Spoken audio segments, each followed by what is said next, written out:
Shalom. Siang hari ini kita akan bersama-sama membaca firman Tuhan yang terambil dari kitab Kejadian pasal yang keempat ayat 25 dan 26 saja. Kejadian pasal 4 ayat 25 dan 26. Saya akan baca ayat 25. Lalu jemaat menjawab ayat 26. Kejadian pasal 4 ayat 25 dan 26. Adam bersetubuh lagi dengan istrinya. Lalu perempuan itu melahirkan seorang anak laki-laki dan menamainya Set. Sebab katanya, Tuhan telah mengaruniakan kepadaku anak yang lain sebagai ganti Habil. Sebab Kain telah membunuhnya. Ayat 26.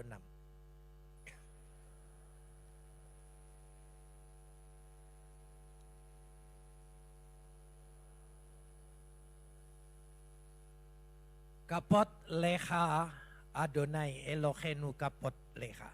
Segala kemuliaan ya Adonai Tuhanku, kemuliaan bagimu. Saudara-saudara yang dikasihi Tuhan, jika kita membaca Kejadian pasal 4 ayat 1 sampai ayat 16. Di situ peristiwa yang paling memilukan, menyedihkan bagi keluarga Adam. Yaitu anaknya yang bernama Kain membunuh adiknya yang bernama Habil. Saudara bisa bayangkan sejenak, kenapa tragedi ini terjadi di tengah-tengah keluarga ini? Padahal ini keluarga pertama harus jadi contoh. Keluarga yang dipilih oleh Tuhan. Diberkati oleh Tuhan. Ternyata tidak luput dari masalah. Tidak luput dari persoalan. Oleh karena itu, jika ada pergumulan, persoalan dalam keluarga kita, itu bukan akhir segala-galanya. Bukan satu-satunya saudara mengalami seperti itu. Bukan kurang apa satu dengan yang lain. Bukan. Keluarga pertama saja, Adam dan Hawa, punya pengalaman seperti ini. Kenapa demikian? Karena Adam dan Hawa memulai dosa itu masuk ke dalam keluarga ini. Jangan bermain dengan dosa, dahsyatnya dosa merusak seluruh keindahan, kemuliaan, kekudusan yang Tuhan ciptakan pada mula-mula. Saudara bayangkan sejenak apa yang terjadi ketika Kain membunuh Habil.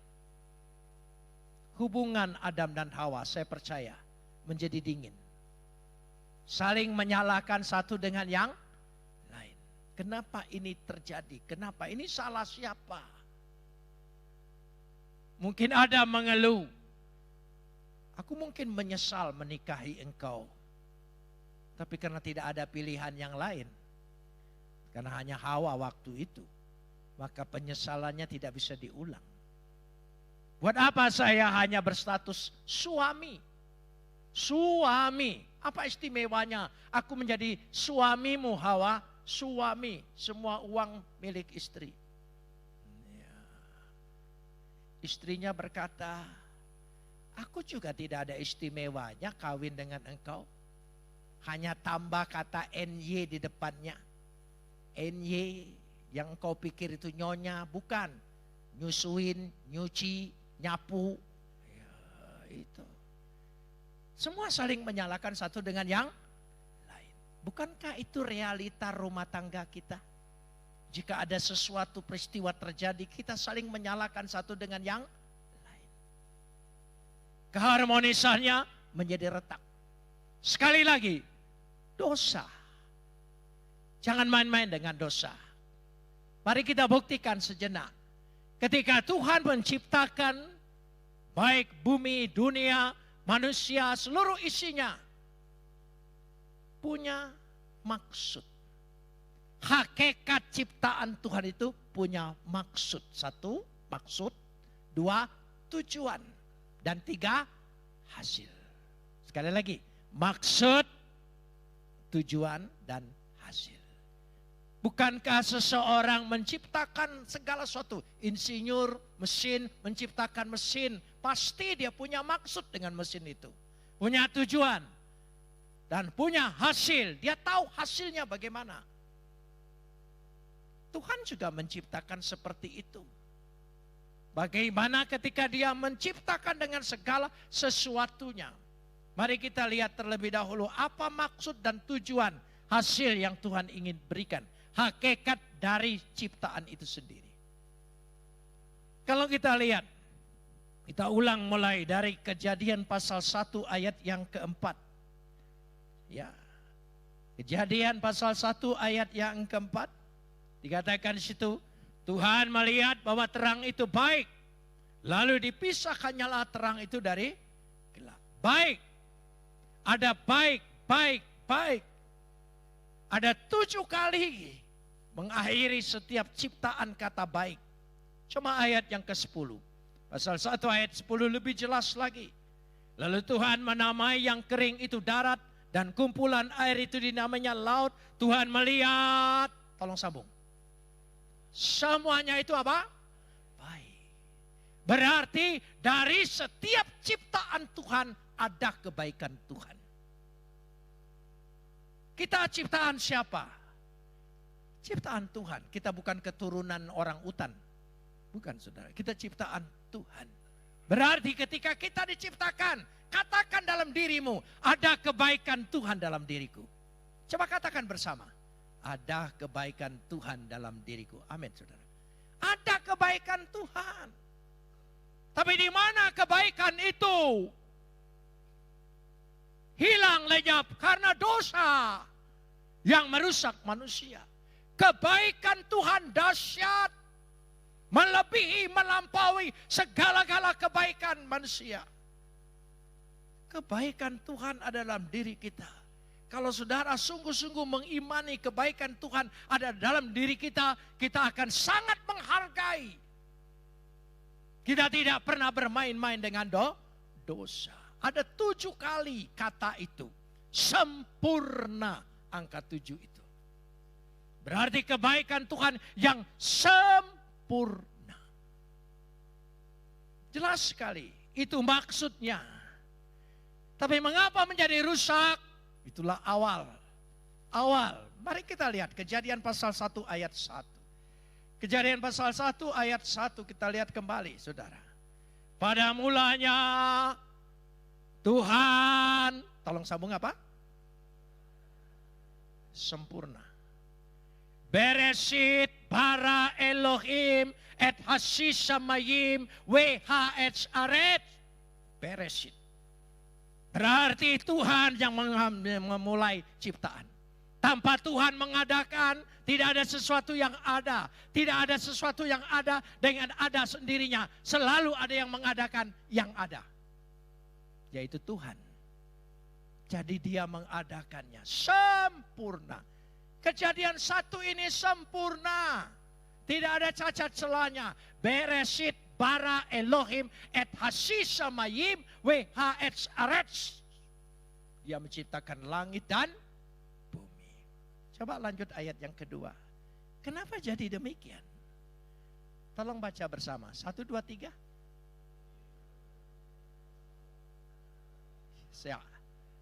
Sampai di situ. Bumi belum berbentuk dan kosong, gelap gulita menutupi samudra raya. Ada ganjelan kata belum. Bukan belum. Menjadi hayeta tohu wa bohu. Menjadi kacau balau. Menjadi kacau balau.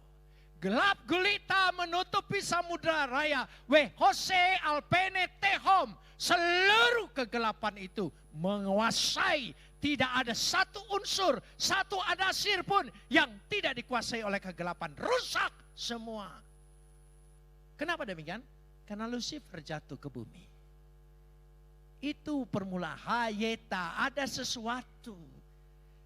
Jadi semula barangkali rumah tangga kita, kehidupan kita, semula berawal dengan kebaikan. Tapi kenapa dalam perjalanan bahkan sampai pada ujungnya terlalu banyak peristiwa kejadian yang tidak kita kehendaki. Itu pasti ada kegelapan yang merusak kehidupan kita. Tapi berbahagialah, masih pada ayat 2. Tuhan tidak tinggal diam dengan ciptaannya. Dia tidak pernah meninggalkan ciptaannya. Lanjutkan, ya. Dikatakan di situ, Roh Tuhan, tolong sambung. Ya, Roh Tuhan. Weru'ah Elohim merehefet. Roh Tuhan mengerami, bukan melayang-layang. Dalam arti melayang ini bahasa saja, bahasa kiasan sastranya, melayang untuk melawan kata gelap gulita, menutupi tadi. Jadi karena dia menutupi, menguasai semua, maka dia melayang-layang untuk menunjukkan dia menguasai lagi di situ, yaitu merehefet, mengerami. Bagaimana induk ayam mengerami telur ayam? Telur ayam, benda mati, benda hidup. Ayo, telur ayam, benda mati, benda hidup. Siapa bilang hidup? Tidak bisa jalan sendiri kok. Telur ayam itu benda mati. Dierami oleh induk ayam, menetas. Jadi apa? Anak ayam, hidup. Nilainya bertambah. Jadi setiap pekerjaan Roh Kudus mengerami hidup kita, menguasai hidup kita, supaya kita ini punya lebih pemulihan dan kemuliaan. Amin. Dia yang akan memulihkannya. Buka hatimu, terima Roh Kudus, supaya mengerami aku. Nilainya jadi tambah.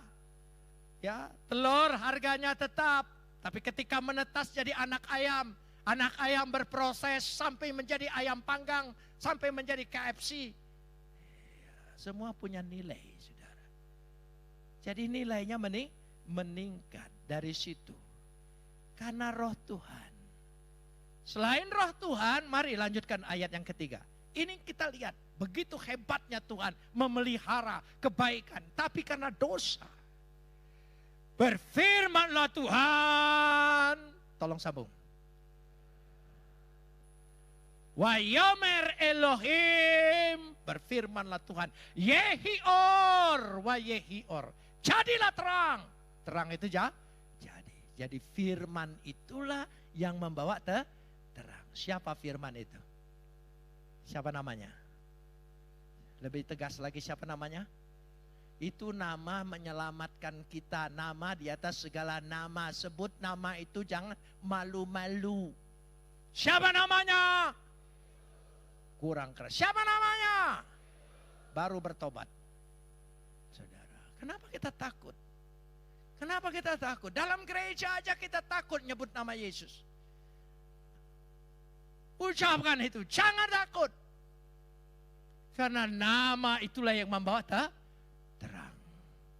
Dari situlah Tuhan menciptakan maksud, tujuan, semuanya indah. Ada kebaikan Tuhan. Kita lihat Kejadian 1 ayat 22. Kejadian 1 ayat 22. Kita lihat dulu konsep Tuhan ketika menciptakan. Dahsyat, indah, mulia. Luar biasa. Kejadian 1 ayat 22.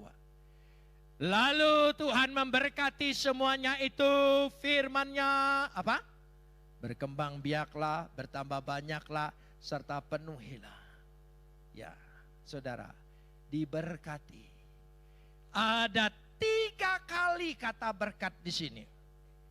Ya, 3 kali. Ayat 28, pasal 2 ayat 3, ada 3 kali. Sempurna artinya berkat Tuhan. Setiap ciptaan Tuhan ada berkat Tuhan. Coba katakan, dalam diriku ada berkat Tuhan. Amin, saudara. Saudara mengimani itu? Dalam diri kita ini ada apa? Berkat Tuhan. Berkat Tuhan yang sempurna. Untuk apa? Berpotensi, berkembang biak, bertambah banyak, luaskan daerahku. tambahkan aku, naikkan aku, jangan turunkan aku, jadikan aku kepala, jangan ekor. Amin. Itu ada potensi itu dalam dirimu, bukan di luar kita. Di situ letaknya. Bahwa sesungguhnya ada berkat Tuhan. Sekali lagi, ada kebaikan Tuhan yang sempurna, ada berkat Tuhan yang luar biasa dalam diri kita. Amin, saudara. Oh, coba imani seperti itu. Nanti saudara langkahnya beda. Segala sesuatunya berbeda. Ya, kita lanjutkan sekarang ini, ya, bahwa ada relasi dengan Tuhan. Ada relasi dengan Tuhan. Coba kita lihat Kejadian pasal 2 ayat yang ketiga. Kejadian pasal 2 ayat yang ketiga. Lalu Tuhan memberkati hari ketujuh dan menguduskannya, karena pada hari itulah ia berhenti dalam segala pekerjaannya, penciptaan yang telah dibuatnya. Maksudnya apa? Ketika Tuhan berhenti, dia memberikan perhentian, bukan berhenti. Ya, dia memberikan perhentian dari pekerjaannya supaya dia bisa bersekutu dengan kita. Supaya kita punya relasi dengan dia. Yaitu dia sebagai Bapa dan kita sebagai anak. Coba, dia Bapa, kita anak. Katakan lagi. Dia Bapa, kita anak. Oh, luar biasa, saudara. Ya, kita bisa menyapa Tuhan kita itu Bapa. Orang lain tidak bisa. Sehebat-hebatnya dia tidak punya relasi. Tapi relasi kita begitu jelas sekali. Jadi dengan 3 kata, ada kebaikan Tuhan, ada berkat Tuhan, dan yang ketiga, ada relasi. Artinya ada apa? Ada altar Tuhan dalam diri kita. Ada altar Tuhan dalam dirimu, dalam hatimu, dalam pikiranmu, dalam hidupmu. Oh, dahsyat sekali. Tuhan menaruh kebaikannya dalam diri kita. Tuhan menaruh berkatnya pada kita. Tuhan menaruh apa? Altarnya dalam diri kita. Dahsyat, amin saudara. Kenapa rusak? Jangan main-main dengan dosa. Dosa itu berbahaya, saudara. Kita rasa bisa menguasai, kita rasa kecil, gak bisa. Saya cicip saja racun 1 sendok setiap hari. Jangan 1 gelas nanti mati. Ya saudara, 1 sendok juga bisa jadi Jessica. Bisa mati juga saudara ya. Bukan Jessica yang di sini, bukan saudara. Ya, itu yang dimaksudkan oleh saya. Nah, lalu Tuhan, perhatikan Kejadian 2 ayat 15. Kejadian 2 ayat yang ke-15. Baik sekali Tuhan. Adonai Tuhan mengambil manusia itu, tolong sambung. Untuk apa? Mengusahakan dan ya, manusia itu dan tolong sambung. Dan apa? Menempatkannya apa? Menempatkannya dalam taman apa? Wah. Manusia itu semula tempatnya di Taman Eden. Lalu kenapa sekarang jadi Edan? Saudara. Karena saudara lupa di bawah dikatakan apa? Mengusahakan dan memelihara. Keluarga itu paling utama segala-galanya. Karir, pekerjaan, usaha. Nomor 2, yang pertama adalah kehidupan keluargamu. Amin. Ini penting sekali. Keluarga adalah segala-galanya. Coba ucapkan. Oh, pasti ada perubahan saudara. Jangan salah tujuan. Lalu kenapa? Baik sekali. Kita lanjutkan. Kebaikan Tuhan itu luar biasa. Lanjutkan Kejadian 2 ayat 18. Kejadian 2 ayat 18. Coba saudara perhatikan. Ayat 18. Adonai Tuhan berfirman. Tolong sambung. Ia akan menjadikan penolong baginya dengan dia. Tidak baik dia seorang diri. Dia akan menjadikan penolong. Berarti konsep pernikahan bukan konsep manusia, bukan budaya manusia. Dari awal konsep itu konsep Tuhan. Pernikahan itu konsep Tuhan. Makanya kalau mau menikah tanya Tuhan, jangan tanya dukun. Jadi Tuhan, dia menginginkan penolong, Negeb yang sepadan. Kata penolong, penolong. Coba ucapkan. Jadi segala suatu jodoh kita itu dianggap apa? Penolong. Ya, suami bilang dengan istrimu, engkau penolongku. Coba katakan. Engkau penolongku. Penolong, saudara. Penolong itu bagian Negeb. Negeb itu sepadan. Bukan penolong kadang diperlukan, kadang tidak. Bukan itu artinya. Karena bahasa aslinya penolong itu Ezer. Ezer bahasa Ibrani. Ucapkan. Ezer. Ibu-ibu ucapkan apa? Ya tolong Ezer, jangan herder ya. Ya itu Ezer. Jadi istri-istri itu Ezer. Ya bahasa Indonesianya apa? Penolong, bukan perongrong ya. Nah, penolong, bukan perongrong. Itu beda saudara. Damailah rumah tangga itu. Tapi ternyata dalam perjalanannya banyak sekali rintangan, bahaya. Makanya saya setiap kali memberkati pernikahan, selesai saya berkati, saya tidak pernah mengucapkan selamat berbahagia. Enggak pernah. Saya selalu bilang selamat memasuki peperangan dunia yang sesungguhnya, saudara. Loh iya, pernikahan itu dahsyat, saudara. Jangan coba-coba, itu peperangan yang paling nyata. Makanya lebih baik diperpanjang jomblomu, gak apa-apa tuh. Tuhan selamatkan engkau dari laki-laki yang salah, saudara. Bagus seperti itu. Kalau diputusin, wah bersyukur, jangan menyesal. Ya, terhindarlah aku dari monster ini. Wah, ya itu bagus sekali. Jadi kenapa menjadi rusak? Kenapa? Karena semuanya itu terganggu. Ada konsep Tuhan yang jelas, ada maksud Tuhan yang jelas. Bayangkan saja kalau kita tidak berhati-hati, rumah tangga Adam dan Hawa yang masih build up dari sorga, punya masalah, punya tragedi yang begitu berat. Apalagi kita KW. Bukan build up saudara, kita sudah KW berapa saudara ya. Loh iya banyak masalah, banyak persoalan. Tapi sekali lagi, kalau saudara serahkan pada Tuhan, saya percaya. Kenapa Tuhan izinkan ada masalah, ada persoalan? Tuhan sedang mendidik kita. Saya ingin tanya saudara, coba saudara tanam pohon. Satu di halaman, satu dalam rumah. Coba, yang di dalam rumah tidak kehujanan, tidak keanginan, tidak ada debu. Yang di luar ada hujan, ada angin, ada debu. Sekarang saya tanya, mana pertumbuhannya lebih besar? Kok pinter? Nah, kalau begitu, kalau pinter, jangan mengeluh kalau ada tantangan, ada masalah, supaya kita lebih besar. Beban itu tidak ada yang berat. Tadi pagi saya katakan beban itu tidak ada yang berat. Ya, tidak ada yang berat. Saya kasih contoh. Ini air aqua 330 mili. Baru tadi pagi saya baca 330 mili. Ya, saya ini ya baru 73. Umur saya baru 73. Saya tidak mau bilang sudah. Sebab kalau sudah itu berakhir segala-galanya. Ya, jadi setiap ulang tahun selalu katakan apa? Baru gitu. Beda sudah. Jangan bilang sudah. Kalau sudah itu akhirnya masuk ke maghrib, saudara ya. Ya, sebentar lagi hilang. Jadi ini air aqua. Saya angkat. Baru 73, masih kuat tidak? Masih kuat. 1 jam kuat tidak? 1 hari 1 malam. Hah? Kenapa tidak kuat? Kenapa saudara? Apa beratnya tambah jadi 1 galon? Beratnya tidak tambah.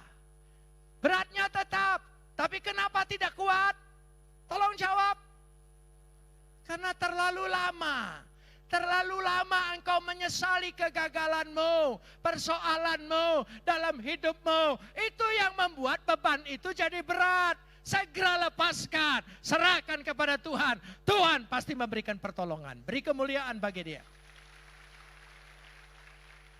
Amin. Jangan terlalu menyesali terlalu lama. Tidak demikian saudara, percayalah. Ya, Air tadi kan tidak tambah jadi 1 galon. Air tetap seperti itu. Tetapi kita tidak kuat, saudara jawab sudah karena terlalu lama. Karenanya jangan memikul beban terlalu lama. Segera selesaikan. Jangan menyesali lama-lama, jangan. Ya, kita ditipu orang, mungkin saudara dirugikan orang, banyak sekali. Jangan menyesali terlalu lama. Kenapa begini? Kenapa begini? Kenapa begini? Kenapa itu bukan jalan keluar, tapi realita menerima itu satu pelajaran, itulah jalan keluar. Apalagi kita punya Tuhan, kita serahkan kepada Tuhan. Amin. Kegagalan itu jangan hidup terikat dengan masa lalu. Orang yang terikat dengan masa lalu bagaimana bisa mengejar masa depan? Orang namanya aja terikat. Ya, dia harus bebaskan dengan masa lalunya, dia bisa mengejar masa depannya. Saya ingin tanya lagi, kasih contoh lagi. Saudara punya HP? Ya, siapa yang enggak punya? Angkat tangan nanti minta dengan Pak Rubin Adi. Mumpung dia tidak ada ya, bilang aja. Ya, saudara rata-rata punya, tukang sampah aja punya saudara ya. Loh iya HP. Di HP saudara ada aplikasi WA? Ada? Ada yang BlackBerry masih? Hampir tidak ada saudara ya. Kenapa BlackBerry kalah dengan WA? Saudara tahu siapa yang menciptakan WA? Saudara tahu siapa yang menciptakan WA? Makanya jangan make-make, enggak tahu saudara. Loh iya. Namanya Yan Koun. Yan Koun. Coba ucapkan. Koun. Dia dari negara bagian di Rusia sebelum pecah. Ya, orang tuanya migrasi ke Amerika. Yan Koun waktu itu umur 16 tahun. Ya. Tetapi sampai di Amerika ternyata mereka tidak sukses. Ya, keluarga itu tidak sukses, tidak berhasil. Dia harus bekerja bahkan jadi gelandangan. Gelandangan. Jadi setelah dia jadi gelandangan, dia berusaha. Tapi dia tidak ingin menerima hidupnya itu saja. Dia ingin berubah. Kalau ingin berubah, itu dari diri kita sendiri. Bukan tunggu orang lain. Kita ingin berubah. Kita ingin pembaharuan. Saudara ingin pembaharuan? Ingin ada pembaharuan? Ya, tapi heran, ingin pembaharuan tapi tidak ingin berubah. Ya, kata Einstein itu orang gila. Jadi orang kalau mau ada pembaharuan harus berani ada perubahan. Dia mau mengadakan perubahannya. Masuk universitas gagal. Karena harus kerja. Dia kerja. Singkatnya dia kerja ya di Yahoo. Ya, setelah 1 tahun dia bekerja, uangnya dia beli HP bekas. Dia bongkar HP-nya dia bongkar, dia pelajari lewat Google lagi dia pelajari, terus dia pelajari. Setelah dia pelajari, dia bisa jadi teknisi di Yahoo. Saudara, makanya kalau ingin cerdas beli HP bongkar. Saudara ya, pelajari di situ saudara ya. Ya bongkar, dia bongkar. Ya, kalau ingin begitu. Ya, supaya tidak hidup dalam zona nyaman. Harus ada zona tantangan kalau ingin berhasil, ingin maju, ingin lebih baik lagi. Setelah dia bekerja di Yahoo hampir 1 tahun. Ya, dia dapat tawaran di Google. Dia pindah ke Google. Di Google dia cukup lama, bertahun-tahun. Karirnya makin naik. Bagus. Ada tawaran di Facebook. Tapi Facebook berikan begini, boleh melamar tapi tidak boleh terikat pekerjaan. Akhirnya dia berhenti dari Google, dia melamar ke Facebook. Waktu melamar ditolak. Ditolak. Wah, dia betul-betul susah. Sudah baik-baik karirnya di Google, dia keluar, lalu ditolak di Facebook. Ya, waktu penolakan dia pelajari. Dia buat aplikasi namanya WA. Dibeli oleh Facebook 10 juta dolar. Luar biasa. Langsung kaya raya. Ngelamar kerja di Facebook ditolak. Akhirnya jadi partner Facebook, saudara. Jadi kalau saudara ngelamar kerja, itu tandanya saudara tidak dicontohkan sebagai karyawan. Sebentar lagi saudara jadi manajer. Amin, saudara. Loh, jangan berpikir harus bekerja. Buka, dagang. Buka. Lebih enak dagang, saudara. Ya, kenapa, saudara? Karena jadi majikan. Amin. Anak muda, jangan cita-cita saudara jadi pegawai negeri. Jangan. Pegawai negeri itu tidak bisa kaya. Kalau kaya jadi santapan KPK. Percayalah saudara. Tidak bisa kaya. Kalau saudara mau kaya, usaha. Amin. Nah, jangan sama sekali cita-cita. Nah, nanti kalau sudah besar jadi pegawai negeri ya, PNS. Itu orang Jawa Barat senang sekali PNS. Saudara. Paling banyak lamaran dari Jawa Barat. Kenapa? Paling tinggi dapat pensiun. Kenapa? Harapan jadi PNS itu harapannya untuk dapat apa? Pensiun. Saya ingin tanya, ada pensiun lebih kaya daripada sebelum pensiun? Tidak ada. Pensiun lebih kecil. Tapi usaha bisa berkembang. Amin, saudara. Berkembang. Saya kebetulan Natal kemarin di KFC. Ya. Di KFC. Manajer KFC ngomong dengan saya. Kami hampir punya 3.000 outlet di seluruh Indonesia. Hasil bersihnya dia bisik-bisik dengan saya. Karena dia pikir saya bukan tukang pajak, pendeta. Jadi dia berani terbuka. 1 tahun 3T. 1 tahun 3T. Jualan ayam goreng doang. Coba, jadi jangan takut saudara buka warung jual ayam goreng. Nanti dapat 3T, saudara ya. Loh iya, saudara jangan tertawa, itu imannya Sarah. Segalanya tertawa. Giliran nyanyian bagi Tuhan tidak ada yang mustahil. Giliran mengimani ketawa. Nah, iman, percaya. Amin, saudara. Saudara mengimani, aku pasti berhasil. Tuhan pasti pulihkan. Nah, sekarang kita masuk. Dengan kita lanjutkan sekarang ini. Ya, itu tadi baru pembukaan. Saudara ya, saya harap jangan saudara menyesal. Lalu kita lihat sekarang ayat yang ke-25. Ayat 25. Ya. Bacaan kita tadi. Kita lihat bersama-sama di sini. Ya. Bagaimana Adam dan Hawa dikatakan di situ pada ayat yang 25, ya 25. Kita baca bersama-sama. 1, 2, 3. Coba.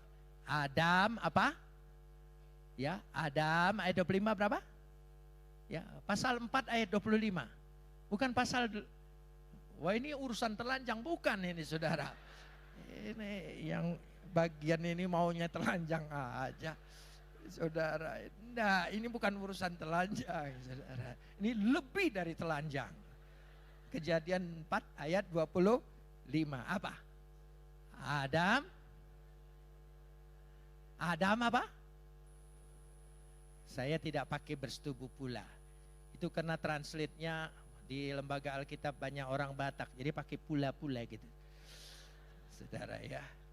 Jadi saya ingin baca. Wayeda Adam ot et isho wayeda. Adam bersetubuh lagi. Kenapa saudara? Karena setelah peristiwa Kain membunuh Habil, hubungan mereka tidak harmonis. Mereka menjadi dingin satu dengan yang lain. Tidak ada gairah satu dengan yang lain. Lalu mereka dipulihkan.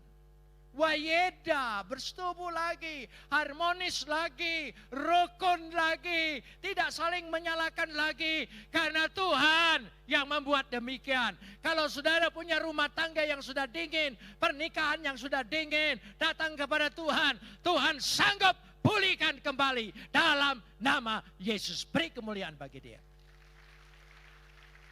Amin saudara. Ya, Tuhan pulihkan kembali. Jangan andalkan cinta manusia. Cinta manusia itu tidak bisa bertahan lama. Percayalah, cinta, cinta, cinta, makan tuh cinta. Saudara, jadi jangan tanya, jangan suka mencari jodoh itu bagaimana nanti. Jangan, nanti itu bagaimana, itu penting saudara. Tanya dulu, berani-berani ngelamar saya, punya kerjaan apa? Pengangguran kok ngelamar. Ya itu saya anjurkan. Wanita itu sedikit matre boleh. Saudara, untuk menyelamatkan dirimu, masa depanmu. Amin saudara ya. Ya kalau keluar uang dari suami jangan ada kembalian. Saudara, jangan ada. Simpan. Sebab itu penting saudara. Sebab ketika suami nanti bermasalah, dia tidak lari kemana-mana, lari ke engkau sendiri, percayalah. Makanya kalau suami tanya, masih ada uang mah? Bilang selalu, tidak ada. Jangan bilang ada saudara. Tidak ada. Supaya dia cari terus. Amin saudara. Loh itu tanggung jawab laki-laki. Itu Alkitab. Cinta. Oh, orang dimabuk cinta. Saudara, itu sementara belum menikah. Wanita sebelum menikah. Saya tuh bisa tahu orang jalan berdua, itu saya tahu, ini sudah nikah atau belum. Oh saya tahu saudara. Oh tapi bukan karena ada ilmu sesuatu, enggak. Saya tidak punya kebatinan yang macam-macam, enggak saudara. Itu, tapi saya perhatikan. Kalau yang perempuan, yang laki-laki ngomong terus, perempuan dengar aja, itu belum nikah. Dalam rangka rayuan gombalnya ngomong. Tapi kalau yang perempuan ngomong terus, nah itu tandanya sudah nikah, saudara. Itu, laki-lakinya ya. Kalau bisa gas mobil ditambah lagi gitu, saudara, supaya suaranya. Makanya kalau beli mobil zaman Jeep yang tap itu, yang diesel itu, yang bunyinya berisik sekali, yang untuk mengimbangi suara istrimu, saudara. Oh ya, jadi beda. Kalau belum menikah, mau ketemu, pakai perfume, Burberry, apalagi Armani, apalagi sampai kadang-kadang ujung rok pun heran, kan tidak pernah ada cowok nyiumin sampai ke situ sudah. Tapi waduh, itu harum. Coba kalau sudah menikah, sudah punya anak, bau balsam. Itu yang terjadi selalu. Kalau belum menikah wajahnya cerah, sudah menikah maskeran terus gitu. Kita tidur di sebelahnya, ini kuntilanak atau apa? Iya, tadi saya sudah bilang Eden itu harus dipelihara dan diusahakan. Pelihara, usahakan. Buat suami itu betah di rumah. Ya, bila perlu ibu-ibu enggak usah malu pulang dari sini pergi ke pasar baru cari bikini. Loh iya. Pakai itu bikini. Tapi dalam rumah aja. Jangan ada ibu-ibu sudah tua pakai mini enggak tahu diri itu saudara ya. Loh iya. Iya, uratnya sudah kemana-mana pakai. Itu bukan keindahan, itu kecelakaan itu saudara. Oh iya, kadang-kadang orang mampu tapi tidak tahu diri. Saya tidak cerita di sini, di Surabaya. Saudara itu yang terjadi, saudara. Laki-laki juga begitu. Kalau belum menikah, aduh hormatnya luar biasa. Mau masuk mobil aja, niru gaya barat, dibukain dulu. Baru tutup lagi. Oh, coba kalau sudah kawin, diklaksonin saudara. Suruh cepat, langsung istrinya masuk, belum sempurna duduk, sudah jalan. Sehingga roknya di sebelah di luar saudara, berkibar-kibar. Loh iya, jangan andalkan cinta, andalkan Tuhan. Amin saudara, Tuhan pulihkan keluarga ini. Coba kita lanjutkan sekarang ini. Adam bersetubuh lagi dengan istrinya, lalu perempuan itu melahirkan seorang anak laki-laki dan menamainya apa? Set. Bagus sekali. watelet ben watikra et semo set. Ya, set artinya Tuhan telah mengaruniakan. Bahasanya bagus. Tuhan telah memulihkan, Tuhan telah mengaruniakan, Tuhan sudah memberkati. Set, sat, sit. Coba, set, sat, sit, saudara. Itu artinya Tuhan mengaruniakan, Tuhan memulihkan, Tuhan meneguhkan kembali. Amin, saudara. Itu anak itu menjadi teladan, jadi contoh, mengaruniakan seorang anak, ya, supaya kita bisa dipulihkan kembali, dikaruniakan kembali, supaya kita diteguhkan kembali. Satu, Tuhan sudah mengaruniakan anaknya. Siapa namanya? Yesus. Masih belan. Siapa namanya? Iya, capek saudara bilang Yesus saja, saudara. Ya, Yesus. Amin, saudara. Dikaruniakan. Set, sat, sit. Set, sat, sit. Coba ucapkan. Mengaruniakan, memulihkan, meneguhkan. Tulis di statusmu. Tuhan apa? Mengaruniakan. Nah, Tuhan, ya, karena begitu besar kasih Tuhan akan isi dunia ini, maka Dia mengaruniakan anaknya yang tunggal. Barang siapa percaya kepadanya tidak binasa, melainkan beroleh hidup yang kekal. Oh, luar biasa. Tuhan pulihkan kembali. Namanya Set. Lanjut, sekarang kita lanjutkan lagi ayat ini. Ya, selanjutnya, ya, anaknya untuk ganti Habil, ya. Dan anak itu ketika dilanjutkan ayat 25, ayat 26, lahirlah seorang anak laki-laki bagi Set. Siapa namanya? Enos. Enos. Adam pulih kembali. Digembirakan oleh anaknya, digembirakan oleh cucunya. Saudara, orang yang punya cucu, oh, terbayang-bayang, cucu itu selalu membayangi wajah. Selalu. Saya punya cucu 7. Wah, semuanya terbayang semua, saudara. Senang sekali kalau kumpul dengan mereka. Mereka lebih pintar. Kadang-kadang saya ada masalah dengan HP, cucu saya yang kecil yang benerin. Oh, luar biasa anak milenial zaman sekarang, saudara. Umur setahun setengah aja tangan yang kecil sudah utup. YouTube maksudnya, saudara, ya. Utup ya, sudahlah, saudara, ya. Dari situ, itu senang sekali. Namanya Enos. Enos artinya apa? Kelemahan. Enos artinya apa? Kelemahan. Sejak itulah Adam dan Hawa keturunannya menyadari manusia itu lemah. Karena lemah, waktu itulah orang mulai memanggil nama Tuhan. Bukan, dulunya sudah kenal nama Tuhan, tapi sekarang mereka perlu Tuhan. Amin.